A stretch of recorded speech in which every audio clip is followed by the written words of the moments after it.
Opo, Wala pang 1 year?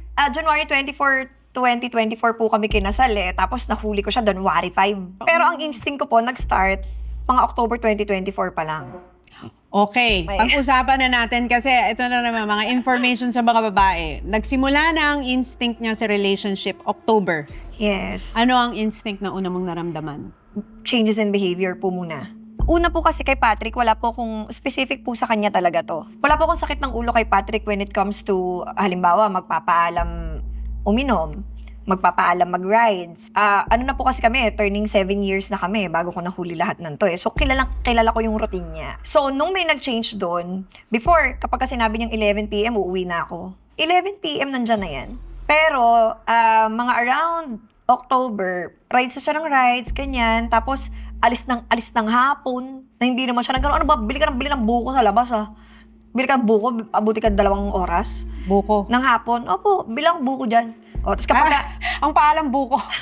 Tapos matatagalan ng konti, sabihin lang niya din, alabas kami ni pare, o kaya natatambay dyan sa may talampas, mga ganyan-ganyan sa mga...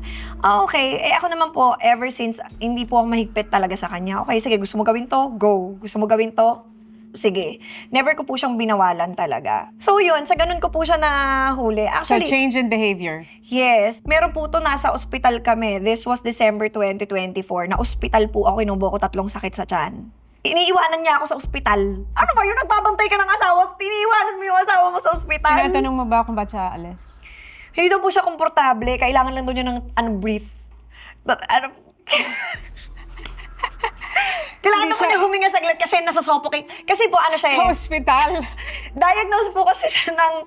In fairness naman po, diagnose siya ng anxiety disorder. Oh, so pinapayagan mo naman. Opo, so pinapayagan ko naman siya kasi nga baka talagang until may isang time na talagang bumulusok ako ng ganas sa ulo po ospital. Paano ba naman kasi may tumawag sa kanyang barkada, tapos naririnig ko na sinadya niya yung loudspeaker niya. Tayo na pare, ganyan-ganyan, nag-aaway yung mga barkada niya, ganyan-ganyan. Nagpaalam sa akin.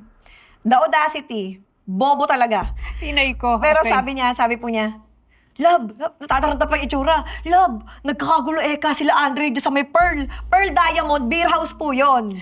Pupunta lang ako doon kasi ako lang nakakapag-ayos. Anong gagawin ko dito sa ospital? Araw-araw mo na akong iniiwanan. Araw-araw yun. Araw-araw po niya akong iniiwanan. Hindi mo na nga naasikaso yung mga documents ko. Best friend ko pa nag-asikaso. Red flag.